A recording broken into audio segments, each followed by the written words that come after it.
Hi everyone, Metal Breakdown here. So welcome to my album review of the brand new album by Amon Amarth called Berserker. I'll tell you basically everything you need to know about it. I'll try to compare it with their previous work, but mostly with James Viking because it's the most recent one. And I'll say it to you right away. For me, this album was not as good as albums like the album when they were at their peak, I would say. So it was not as good as Twilight of the Thunder Gods or album that came out around it. But it's still on a pretty fucking high level because, James Viking was not as good as Twilight of the Thunder God neither, but it was close to it, you know? But to compare it with James Viking, I would say it's not as good, but maybe it's because it has not grown on me enough yet, because I did not let it enough time to grow on me. So maybe that will change. I was not convinced with the singles, especially Crack the Sky, because Raven's Flight was alright. It was just decent. I was not like blown away. I was not disappointed. I was just like, oh, okay, yeah, it's a good song. But for Crack the Sky, I was like, yeah. But still, my hype for the album was still pretty high because I read that review in the latest Metal Almer edition, and by the way, look at this cover. It's fucking beautiful. That's why I wanted to show it to you, because it's magnificent. They gave me hope, but at the same time, I never lose hope in them because it's rare that the singles are the best songs. So I was like, there will probably be incredible songs on this album, even if the singles are not like blowing me away or anything. Anyway, in this album review, I'll try to dig more in deep, about some songs. I'll do mainly a top 5, but I might still talk about the rest of the album at the same time. We'll see how it goes. Let's do this for the full album review of Berserker by Amon Amarth.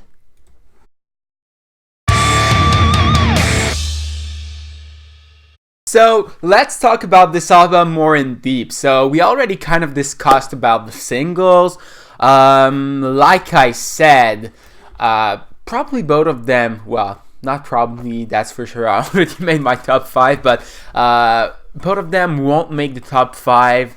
Like I said, Raven's Flight was alright, but not near the level of the songs in the top 5, and Crack the Sky is probably my least favorite song on the album. Not that it is awful, but it's a bit too repetitive, and I just expect so much more from Amon Amarth, and the songs on that album are just way better. So it's as simple as that. Now I'll just start to talk about the top 5. So in the 5th position, I went with the Berserker at the Stamford Bridge. Obviously, this is a song that is kind of telling a piece of history. If you want to know more about that story, just type in the song title and you'll find a lot of information about that. And a lot of people that heard the album already would disagree on me putting this song in the top 5. Personally, I love it a lot, but I kind of understand why people would not love it as much as I do, because it's kind of a slower song compared to the rest of the album, but it's still heavy in its own way, and the guitar solo is really good, so I don't see the problem. The vibe of the song, in my opinion, is also great.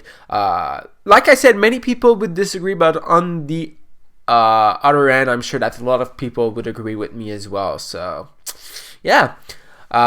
In the 4th position, I went with Mjolnir, the Hammer of Thor. I probably fucked up the pronunciation so badly, so I won't say it again, I promise. But there are definitely some Iron Maiden influences with all the dueling guitars in this one. Of course, it doesn't sound too much like Maiden, mostly because of the lead singer voice that is like light years away from Bruce Dickinson's voice. Not that is not as good, but it's just so different. It's like comparing apple with, I don't know, carrot. just not the same thing at all, but instrumentally there's a lot of Iron Maiden influences for sure. Also, the influences are not there like the entire song, it's just some part of it with the dueling guitar like I explained earlier. There's also a lot of heavy chugging riffs. There's also another pretty cool solo that needs to be mentioned. Maybe not as good as the solo in the Berserker at the Stamford Bridge, but still, I really like that one. So there you go for this one. Third position, I decided to put Valkyria. This song has a really strong rhythm section, but the lead section is just even cooler. And if you truly pay attention to it, you'll see that there's some really complex work behind that lead section. That's to prove that Amon Amarth can be more melodic and still sounds good and heavy as fuck. Because yeah, this song is definitely more melodic, but like I just said, it will still be super heavy. It's impressive. There's also a small break near the middle of the song, and it's another part that I need to mention because it really like piqued my curiosity when I heard it the first time. I was like, oh, that's weird, but it's really cool, really well done. It's only a small break, but goddamn, it's a good one. In the second position, I went with Fafner's Gold.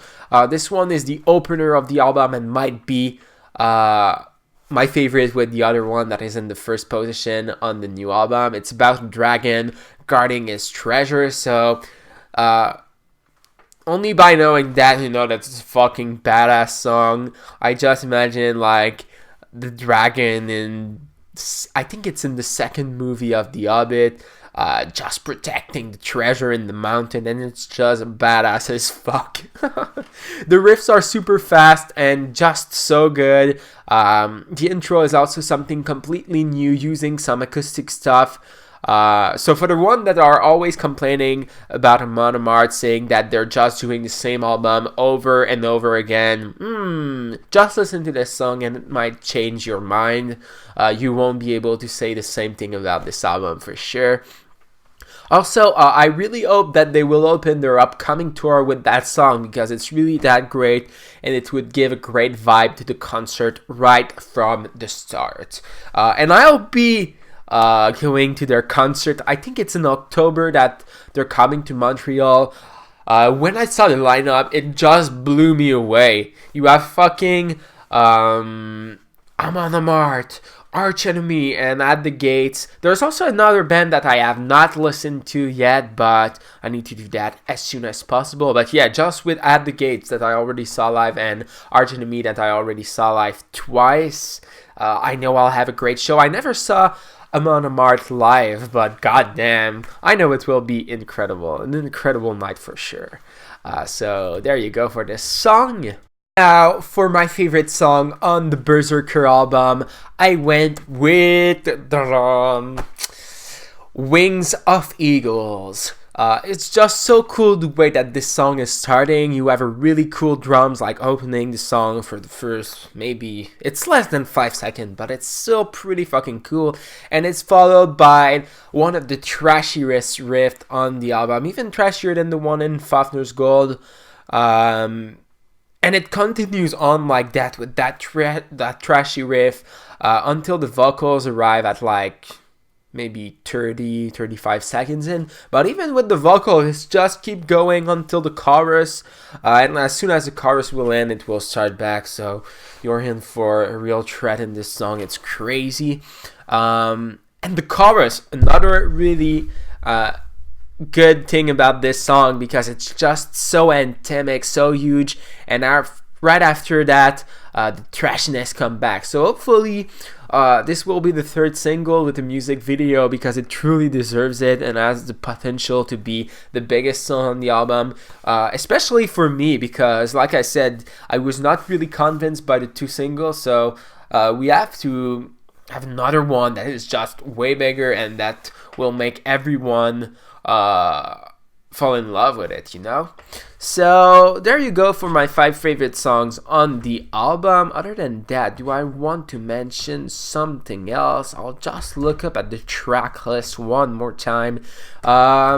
Shield Wall is also really good. The last song on the album, Into the Dark, the last song on it is good as well, like one of my favorite. And another one that could have made the top 5, maybe Ironside. Really love that one as well. So that's pretty much all I wanted to say about this new album by Amon Amarth. I'll continue to listen to it, obviously. And like I said in the intro, I still love it a bit less than Jumps Viking, but it might grow on me more with time. So far, I only listened to it maybe 4 or 5 times, so... But yeah, it's hard to judge an album with that small amount of listens, so maybe in a couple of months, then I'll be able to truly say, oh yeah, it's really not as good as Jumps Viking, or oh, with time it grew on me so much and now I love it even more. So only time will tell. By the time I see them in concert in October, I'll know for sure. But yeah, I just can't wait to listen to the album even more. And so far, I'm really giving it a good grade. I'm giving it a solid 7.5 out of 10. For some of you, you might say, oh, it's not that great. But believe me, I'm really hard with the notes. Well, with the grades I'm giving to the album. So a 7.5 is really good. Much better than most of the album released this year. There's some higher grades I give, but 7.5, wow. To compare it with Jumps Viking, maybe I would go with 8 for Jumps Viking, or maybe 8.5 if I feel generous. So just to give you a quick idea of what I think, and maybe like a 9 to... what's the name again of the album I mentioned at the beginning? One of the classics. What the fuck? Oh yeah, Twilight of the Thunder God. So yeah, just to give you a quick idea, that's pretty much it for this album review, guys. Hopefully you enjoyed it. If you listened to the album, make sure to tell me what you think in the comment section. Tell me about your favorite songs. We could have some cool discussion about that. And that's pretty much it for this video. Don't forget to subscribe. Take care, and I'll see you all next time.